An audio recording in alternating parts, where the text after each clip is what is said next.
So, welcome to today's webinar. My name is Susan Richards, and I manage Syria's events programme. Welcome to today's webinar on the Big Biodiversity Challenge 2021, and we're looking forward to sharing some great hints and tips for success to help you with your entries. So, what brings us together today? We're here to talk about the Big Biodiversity Challenge and Awards, which are now open for entries. The deadline for entries is the 10th of June. And today we aim to share some valuable hints and tips to anyone considering entering a submission. I'm delighted to be joined by Hannah Bilston. Hannah was a member of the 2019 judging panel, and so she's very well placed to give you an overview of what the judges are looking for, and to share some useful hints and tips on what makes a winning entry, but also the pitfalls that you should try and avoid. And we hope you'll take the opportunity to ask lots of questions today. The Big Biodiversity Challenge and Awards celebrate the contributions of the construction industry towards biodiversity. The challenge to do one thing invites industry to add at least one new biodiversity enhancement, big or small, to a building site, development, or an existing structure. The awards were launched in 2013 with the tag Do One Thing. And we held the first awards in the following year at Kew Gardens. Since then, we've garnered over 700 entries over a 6-year period. In fact, 2021 marks our 7th anniversary for these awards. I thought it would be helpful to share a little bit more information about the categories that we have available. In fact, there are 8 categories that are available, and in fact, you can enter any enhancement for any 2 of these categories. In addition, the judges will be selecting an overall winner for the enhancement that demonstrates the most outstanding commitment to biodiversity. So let's walk through the categories. What we're looking for in terms of client award is an enhancement from a client organisation that demonstrates a top-down approach to delivering biodiversity on site. We've got 2 categories for the habitat creation, medium to large and small scale. With the medium to large scale, what we're looking for is a long-term positive impact on biodiversity after the construction process. Examples of this could include infrastructure projects, mixed-use development, the restoration of land, for example. With the small-scale habitat creation, that could cover things such as green roofs, green walls, rain gardens, etc. With the Innovation Award, this is a new category for us, and what we're looking for are successful, innovative and unusual projects, interventions that demonstrate effective enhancement of biodiversity on construction projects that support continual learning and improvement will be, construction projects that support continual learning and improvement will be most favourably looked at by the judges. The Pollinator Award looks at enhancements which safeguard and support pollinators through the creation of protection of sustainable habitat, and that demonstrate the importance of their contribution to biodiversity of our environment, and importantly raise awareness of the decline in numbers, diversity and geographical ranges of pollinators. The construction phase looks at enhancements which take place actually during the construction phase itself. Examples of this could include green hoarding, temporary green walls, or community initiatives during that process. The Community Engagement Award looks at engaging with and projects that engage with and demonstrate understanding of biodiversity. Now, this could include advocating and supporting biodiversity champions within your own organisations, but equally it could extend to developing programs that engage with the local communities as a whole.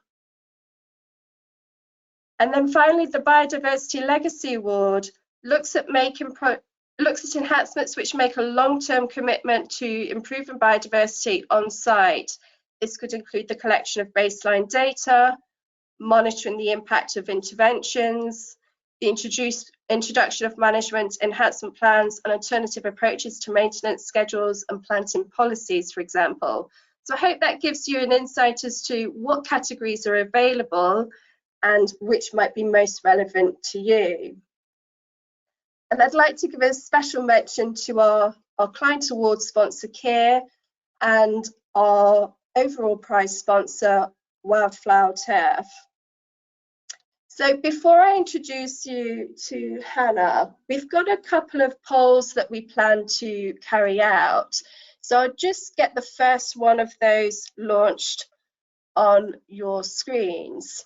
So the first question we are interested to know is, have you entered the Big Biodiversity Challenge Awards previously?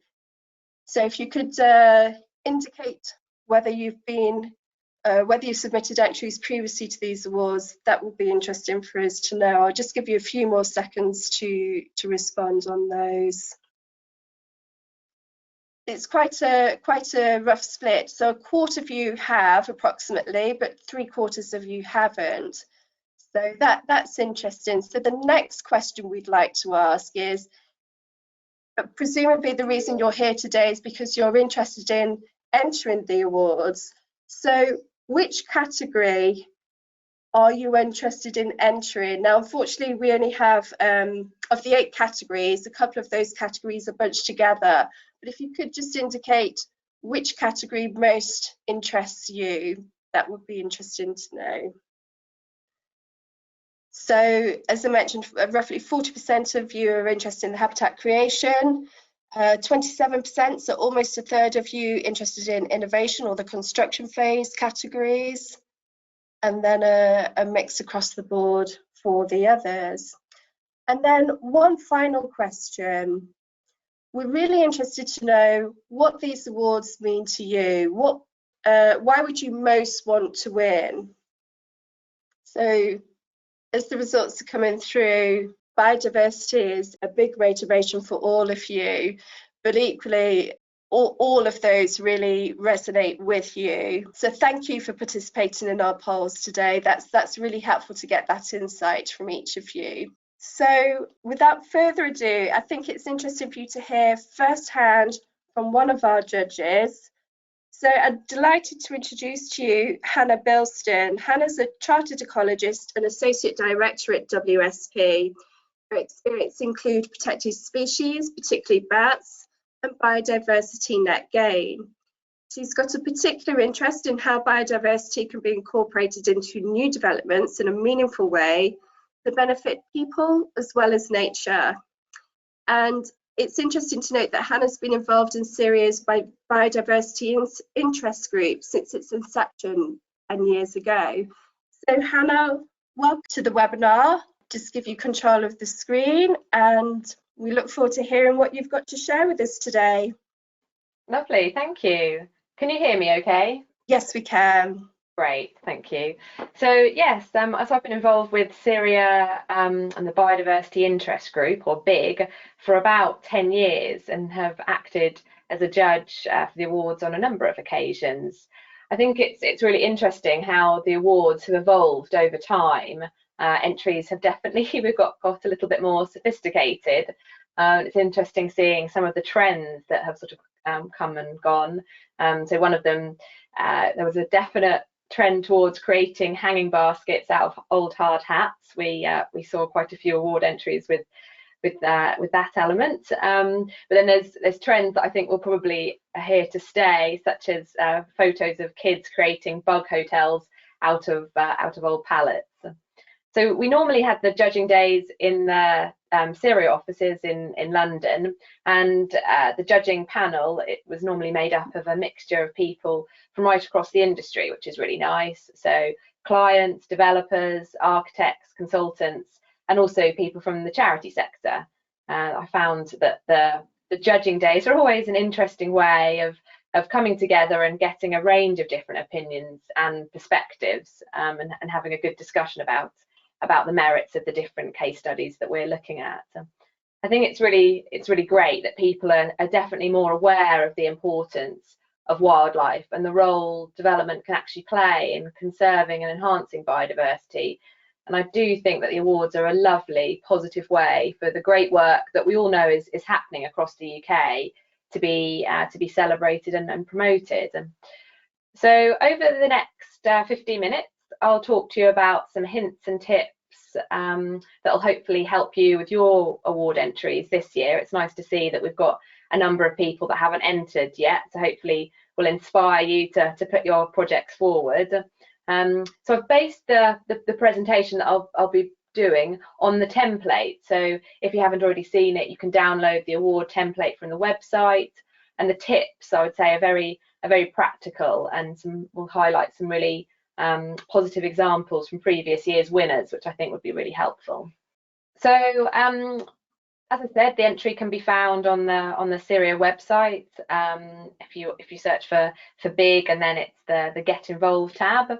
There's 8 different categories, and I think the first tip is really that it's important to pick a category and tailor your entry to that particular category.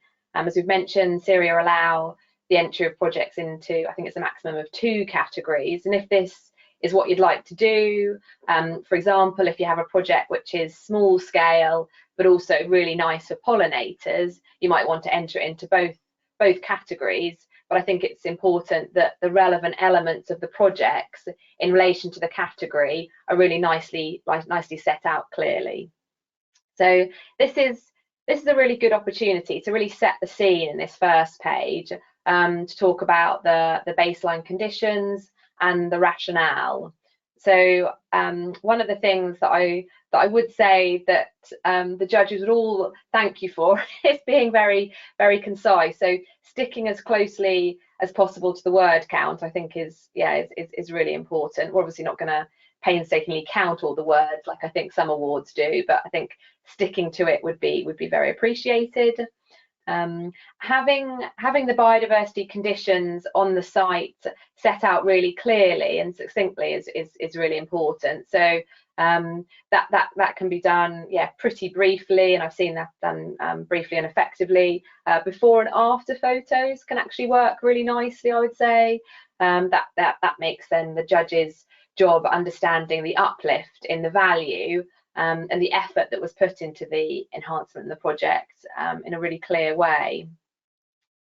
One of the things that's really critical is setting out the reasons behind the project. So be nice and clear about what the driver was for the project. If, for example, it was a legal requirement, would like to see how your project went above and beyond what would normally be required. So this uplift and this additionality is really key if you want to succeed in the awards. So yeah, it's going above and beyond that we're really looking for.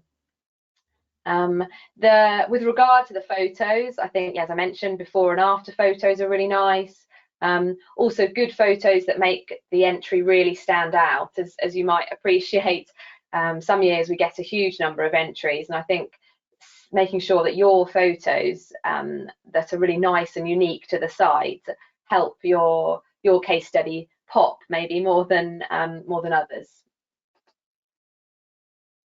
So the second page of the template is a really key one, because it's where you're talking about the biodiversity measures that were undertaken. So this is your key opportunity to really impress the judges.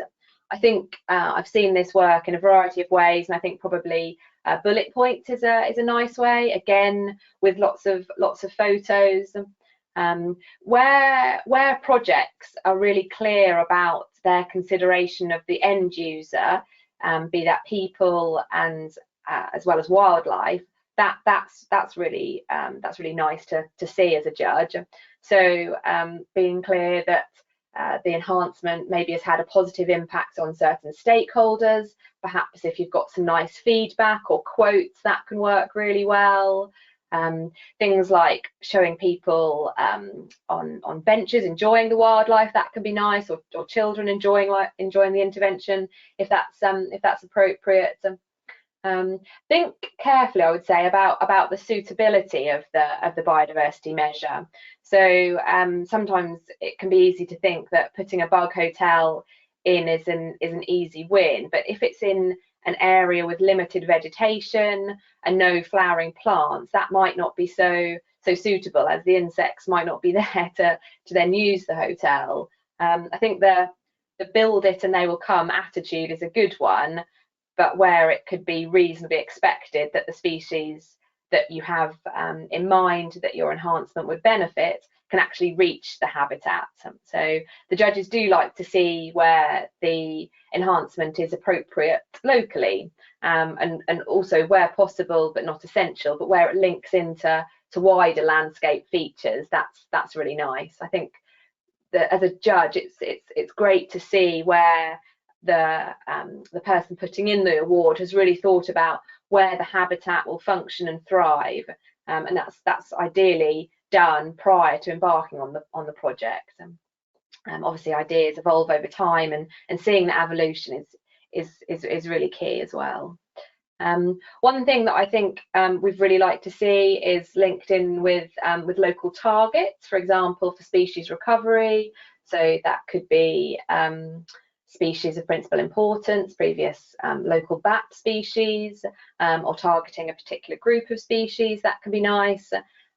Certainly if councils have green infrastructure strategies or pollinator strategies where the enhancement could be linked into those, that's always viewed quite favourably.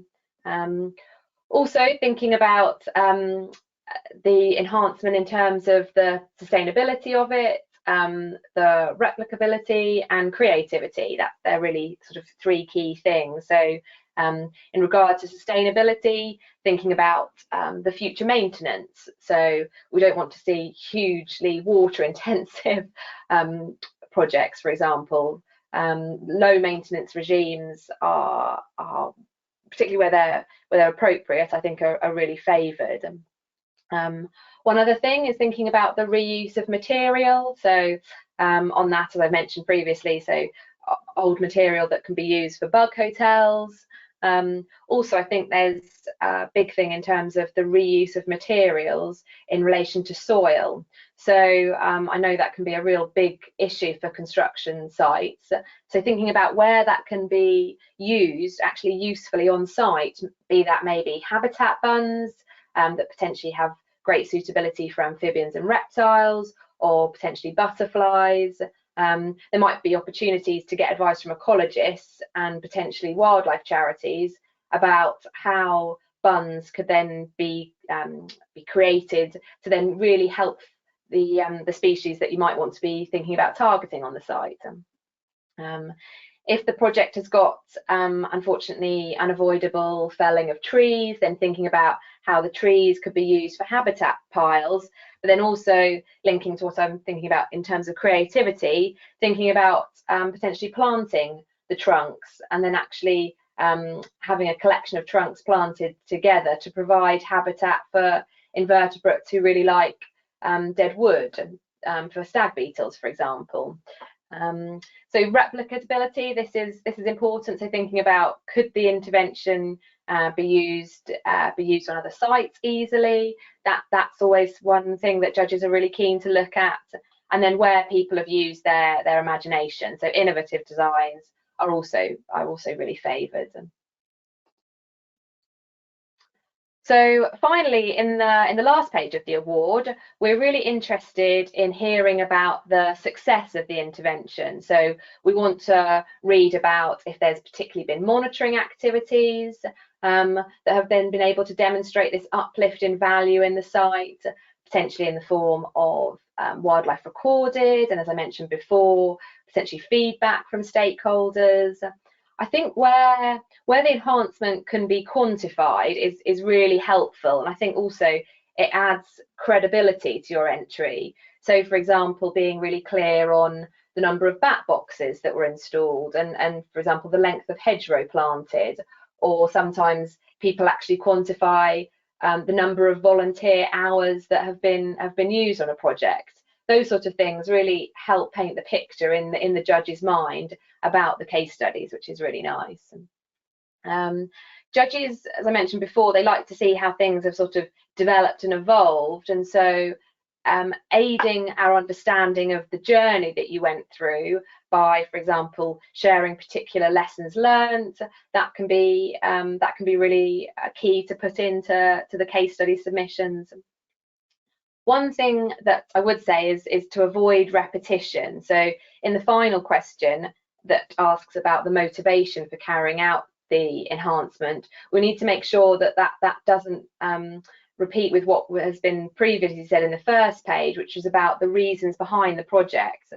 I think as a judge, the reasoning and motivation is something that is really frequently discussed by the judges on judging day, and so it's really important to be clear on this. Judges are looking for schemes which go above and beyond their legal or policy requirements. So an example is this, for example, if you had a fantastic Great Question Newt mitigation scheme and installed, say, for example, 6 ponds and 10 high binacular, when maybe you only needed half this, then making sure that this is set out very clearly with a concise rationale for that uplift is really important, and probably can't be stressed enough. So then moving on to navigating the website. So as I mentioned, there's a helpful number of tabs that are relevant, but just discussing 2. So the Get Involved tab, this is where you can download the template that I've just been through, and also look at the judges' criteria that I'll talk about in a minute. You can look at previous award winners, which can be really helpful. I'd definitely advise to review the winners of the category that you're intending on entering. That can be really helpful. So the looking at the judging criteria can be a real help and a good guide to ensure that the entry is really hitting the right notes and gaining an understanding of what the aspects the judges will be assessing the entries on in the various categories. So this gives you an overview of the judging criteria, but when you go into the judging criteria document, there's the different questions that the judges will be thinking about per category that I would really encourage you all to have a look at. So just touching on the 4 things, I think I've stressed about the need to talk about going above and beyond and discussing the rationale. You've obviously got 2 bites of the cherry in the template to do that.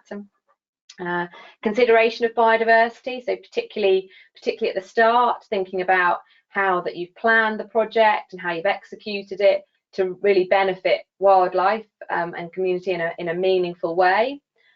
Success or potential success of the intervention, so thinking about how the habitat will be valuable, thinking about how it's valuable in its setting, and as I mentioned before, being clear and quantifying the intervention. And finally, as I mentioned, replicability. So one of the things that you might want to consider is thinking about, have you learnt from another project and then use that intervention in your project, or equally has another project in its inception used some of the ideas that you had? I think that's really nice. I think that story the judges will really respond well to. So just looking at then some of the awards and the winning entries and what they actually look like in practice. Just this first one, this was one that won the Innovation Award, and I think this is a really nice example of basically how a picture can paint 1,000 words. So these pictures showing these shelters where they've looked to really sort of maximise the enhancements. They've got the green roof, and then they've got a bird box, and they've got things for insects. This was something that that we really liked as judges. This was a project in Cornwall which involved improving the green infrastructure across multiple towns, which, as you can see, nicely used before and after photos. It had good concise statements. It used bullets really well. This is what I was talking about, the classic kids in a bug hotel picture. Just be rest assured that we don't need photos like this to win with every entry. one thing that we liked about this in terms of thinking about the legacy, which is what the criteria, which is what the category that this project won under, it had interpretation boards, which we really liked. So you could see that they were engaging with the community and thinking about, then they've done all this great habitat work, and the legacy they want to create is for people to engage with it and understand, which we really liked. This was another legacy winner. This was Heathrow, which used a lot of small photos really effectively to demonstrate their enhancements, and also you can see they really set out the biodiversity measures nicely, again with use of bullet points that we really liked. And then finally, this was a Community Engagement Award winner. This was for Thames Water, Ambitious About Autism, and Treehouse School with Arcadis.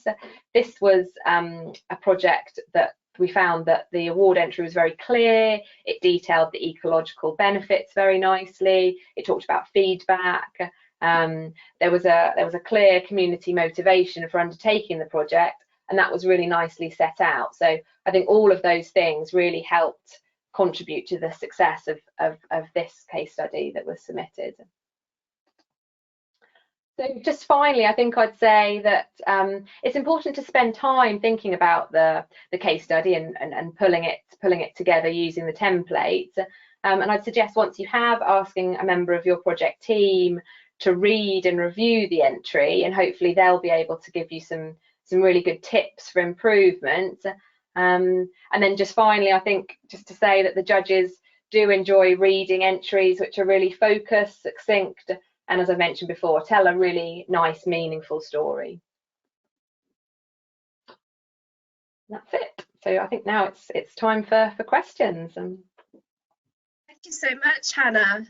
It's really useful to get deeper insight into what you and your fellow judges are looking for. So, audience members, this is the opportunity for you to put your questions to Hannah, get the information that you need to help with your entries. So if you haven't yet submitted your question, now's the time to do so. I've got a couple of questions for you, Hannah, if I may. Obviously, different organisations will have different budgets at their availability. What perhaps are good examples of enhancements that people can showcase that are at the lower end of the budgetary scale? Sure, yeah. So we absolutely don't expect people to have big pockets, and I have to say that was one of the reasons that we've got a small and a large scale in terms of habitat creation. So basically, both types of intervention can be celebrated. I think it's possible that you can use make use of communities, potentially free child labour to help you with biodiversity enhancements. Community groups could, for example, usefully make some bat boxes and bird boxes. That can be helpful. Yeah, the bug hotels, when they're put in the right place, they potentially have the have the advantage of sort of engaging the community, but then also providing that enhancement. I think one thing that I would say is, yeah, is these bunds. I think that can usefully be thought about, and that doesn't need to cost the earth. If you've got a project where you're going to have excess spoil, then thinking about creating a bund and then maybe seeding it with wildflower meadow mix, if that's appropriate, then that can work really nicely and effectively. Also potentially using natural history community groups in the area, potentially then to help with the baseline. So looking at sort of before and after, you can get real excellent specialists that for example might specialize in bees, and will tell you what plants might be, what bees might be using your flowering wildflower meadows, and that could be really nice and effective. Some great ideas there. Thanks for sharing, Hannah. We've got a question here from Catherine Edwards. Catherine's interested to know whether there's any time limit for entries from completion of the project, as more aftercare and monitoring will have been completed over a number of years. What's your thoughts on that, Hannah?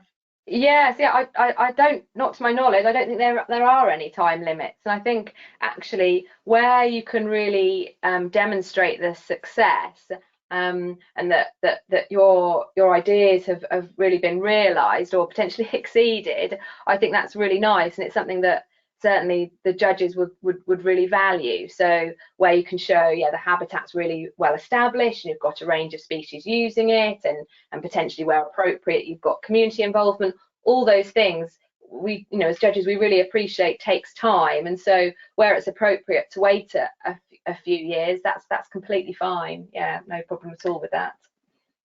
But presumably that shouldn't deter organisations who've recently put in place an enhancement from applying if it demonstrates, you know, the category that they're setting out to demonstrate from entering. It should really represent across the whole scale, I imagine.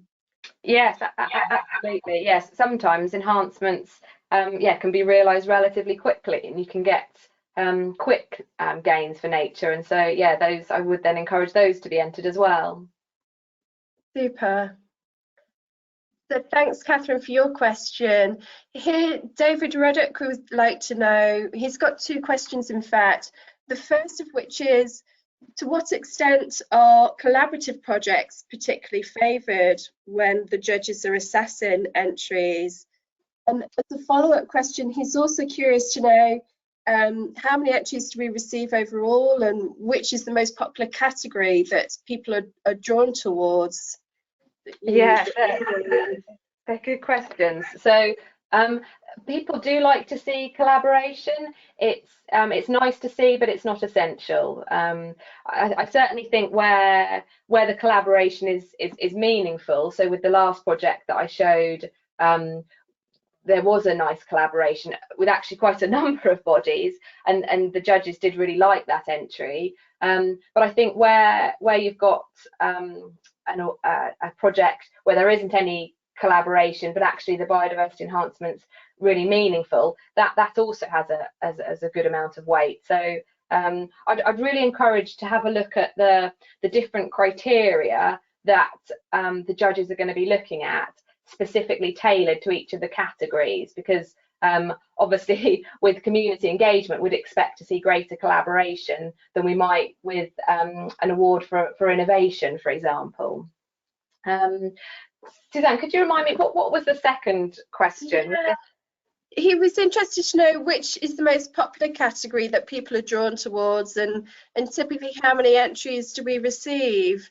Obviously, I think, David, we mentioned we received over 700 over the 6 years that Big Awards has been going, and I imagine that's increased, you know, over time. So Hannah, sure, yeah. So I think that is a good question in relation to the popularity. So the small scale habitat creation is the most popular, partly maybe because of the message of the Syria in terms of do one thing, but yes, I think that's where competition can be quite fierce, I would say. And if you're a judge dedicated with dealing with the small scale, that takes quite a big proportion of the day to go through all the case studies. Less popular ones are, for example, innovation. Pollinator isn't as popular as I'd imagine it would be. Community engagement is often very popular, and so, but yes, I think it's the small scale that is really the most popular. That seems to resonate most. I mean, there's quite a mix of categories, aren't there? And they touch on all the different facets of biodiversity. Perhaps it could be quite difficult for people considering which category fits their enhancements best, you know, which one they should submit it for. And the innovation is going to be quite interesting this year, I feel. Yes, yeah, there might be some really nice, for example, nature-based solution projects that would be lovely to see. Yeah, super. And in terms of the pollinators, that was interesting that you said fewer entries are coming through for that, because you know, Earth Day yesterday, the drive in the wildlife and the biodiversity in all the places that, you know, across the country. It's so important. I think in one of the launch events we did for the Biodiversity Awards, we had a great case study from a bee pollinator. I think it was up in Scotland. Do you recall that? Yes, I do. Yes, it was nice. I think it was for the substation, and they'd really tailored their enhancement to this this particular species of bee. I think that the judges appreciated, because it was on a really good scale, and they clearly had thought about how the enhancement should be tailored to this rare species, which everyone really liked. So tailoring the enhancements to particular species of conservation concern, particularly if that's a local issue, I think is something that the judges do really like to see. Super. And Hannah, what would be the biggest takeaway that you'd like to leave the audience with as they go away and think about their own projects? Sure, I think telling that story is really important. I think being clear with the judges, you know, what the rationale was, what was achieved, who was involved, that whole story as the projects evolved over time, and then, you know, hopefully demonstrating a really nice successful outcome is something that makes the entry sort of a pleasure to read, which I feel like will set your case study in good light against some of the others. Fantastic. Well, thank you so much, Hannah, for your comments. Really good to have your input today. And thank you all for listening. We hope that we've inspired you, given you some ideas as to how to best portray your enhancements. Just a few words to close, if I may. As we mentioned, the awards are open for entries. The deadline is 10th of June, so we encourage you to start thinking about your submissions. If you have any questions, do reach out to the CIRIA team. We're more than happy to assist as and where we can. Shortly after this webinar, we'll send you an email. We'll include a link to Hannah's presentation. We'll include links to the key areas that Hannah showcased in the big website, detailing the categories, the judging criteria, and importantly, perhaps as inspiration for you, a link to those past award winners to give you some ideas as to how that could shape your own entries. Of course, if you've got any questions, let us know, and we really look forward to seeing all of your submissions. I see a final question here. Perhaps you could answer briefly before we close, Hannah. Are there any categories, or to what extent do the categories vary year on year? Sure. So they varied at the start, but now they've been fixed for a few years, and so they're probably likely to stay the same going forward, I would suggest. Useful to know. Thank you. Well, thank you to all of your questions. Thanks, Hannah, as I say, for your insight. We look forward to seeing your exciting projects and lots of great imagery and the stories around that. And we hope you enjoy the rest of your day. So thanks for your attention, and we'll see you very soon. Thank you.